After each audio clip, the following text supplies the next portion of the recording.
In modern warfare, air defense systems don't fail because they can't shoot. They fail because they can't see.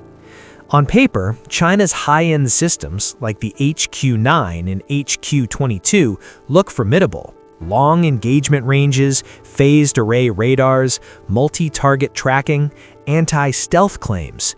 In export brochures and military parades, they project the image of a mature, layered, integrated shield. And in terms of hardware, they are serious systems. But here's the paradox. In a US-led combat architecture, the first objective is not to outrange your missile, it is to blind your radar. For planners in Washington and NATO command structures, modern air warfare is not about whose interceptor flies farther, it is about whose sensors survive longer under sustained electronic assault. And that changes everything. Because if your radar network degrades under spectrum saturation, if your command links fragment under jamming, if your engagement timeline collapses from coordinated defense to isolated batteries, then range becomes irrelevant. The uncomfortable question is not whether Chinese air defense systems are powerful.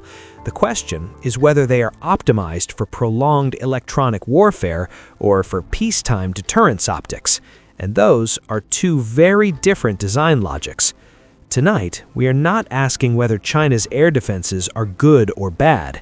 We are asking something far more structural. In a real, electronically saturated conflict inside a US-led system of warfare, which air defense model actually scales? To understand the question, we need to step away from brochures and look at how modern air campaigns are actually designed. Western doctrine does not treat air defense as a wall to be climbed. It treats it as a network to be dismantled. For decades, US and NATO air strategy has revolved around one core assumption: no integrated air defense system survives intact once a conflict begins. Not because it lacks missiles, but because its electromagnetic signature becomes a target. Suppression of enemy air defenses, SEAD, is not a supporting mission, it is the opening move. The logic is layered. First, intelligence mapping. Satellites, signals collection, ISR platforms build an emission library long before a conflict starts. Second, electronic attack. Standoff jamming platforms saturate frequencies, distort tracking data, force radars to either adapt or go dark. Third, anti-radiation targeting. The moment a radar emits with confidence, it is geolocated and hunted. Fourth, cyber and data link disruption. Command nodes are pressured so that even intact launchers lose coordinated awareness. This is not theory, it is doctrine refined across multiple campaigns, from the Gulf War to Kosovo to Iraq and Libya. Each conflict fed operational feedback into software upgrades, emitter libraries, and electronic countermeasures. In this architecture, air defense survivability is not measured in advertised range, it is measured in resilience under electromagnetic stress. And this is where the strategic tension emerges. China's air defense posture, particularly within its anti-access area denial framework, is built around layered, overlapping coverage designed to complicate US force projection in the Western Pacific. If that network remains coherent, it shapes naval maneuver space. It alters carrier risk calculations. It influences allied confidence. But if that network fragments under sustained electronic pressure, the strategic picture shifts rapidly. Because then, the question is no longer about access denial. It becomes about how quickly a denial system degrades into isolated launchers operating in partial blindness. For Indo-Pacific planners, this distinction matters more than missile range comparisons. Because deterrence credibility depends not only on whether a system can engage, but on whether it can endure. And endurance, in modern air warfare, is decided in the spectrum long before it is decided in the sky. China's defense industry has scaled at extraordinary speed. According to data from the Stockholm International Peace Research Institute, multiple Chinese firms now rank among the world's largest arms producers by revenue. That reflects manufacturing depth, vertical integration, and the ability to mass-produce advanced systems at pace. For planners in Washington, that signals something important. Interceptor replenishment is unlikely to be the immediate constraint in a prolonged conflict.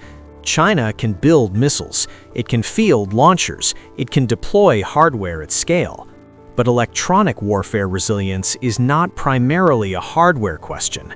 It is an adaptation question. Missile production relies on industrial throughput. Electronic survivability relies on software iteration cycles. Radar filtering algorithms must evolve as jamming evolves. Emitter recognition libraries must update as adversaries modify waveforms. Command and control protocols must adapt when data links degrade. And here is the structural asymmetry. Western electronic warfare doctrine has been stress-tested in real combat environments for decades. Each campaign, from Iraq to Libya, generated operational feedback that fed directly into algorithm refinement. China's systems, by contrast, have not been exposed to sustained, high-intensity CAD campaigns conducted by a peer adversary. This does not imply inferiority, it implies uncertainty. And for NATO logistics officers calculating attrition sustainability, uncertainty about adaptation speed matters more than advertised missile range. Because in a spectrum-dominated fight, the side that updates faster shapes survivability curves. China's air defense model is built around layered integration. Long-range systems feed into medium-range systems. Ground-based radars integrate with airborne early warning. Command nodes fuse data into a coherent engagement picture. In peacetime, integration enhances deterrence credibility. It projects seamless coverage. But in wartime, integration becomes a double-edged sword. Western doctrine is designed to attack coherence itself. Electronic attack platforms do not simply jam randomly. They identify key nodes, radar emitters, data relays, command links, and apply pressure in sequence. The objective is not to destroy every launcher. The objective is to fracture the network. The more centralized and tightly integrated a system is, the more vulnerable it becomes to cascading degradation if key nodes are disrupted. For Indo-Pacific force posture debates, this raises a central question.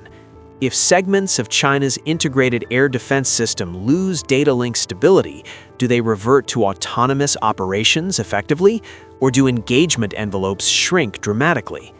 If autonomy is limited, then degradation may not be gradual, it may be non-linear, and non-linear degradation changes escalation timelines. China exports air defense systems to multiple states seeking cost-effective alternatives to Western systems. Export incentives reward range, cost, and visual parity with Western platforms. Structural explanation. Export markets rarely test systems in high-end EW environments. Marketing logic emphasizes maximum kinematic performance per dollar. Resilience under EW saturation is harder to advertise and harder to prove without combat data. Strategic implication. If export optimization influences system design priorities, then survivability trade-offs may exist beneath surface-level specifications. For U.S. defense planners, the concern is not underestimating China, it is avoiding mirror imaging. Assuming visual similarity equals systemic equivalence can distort planning assumptions. Air defense systems are node-based networks. Nodes can be radars, launchers, command centers, and data links. EW targets nodes, not missiles. Structural explanation. Sustainability depends on redundancy, rapid node replacement, and decentralized command capability. Autonomous fallback modes.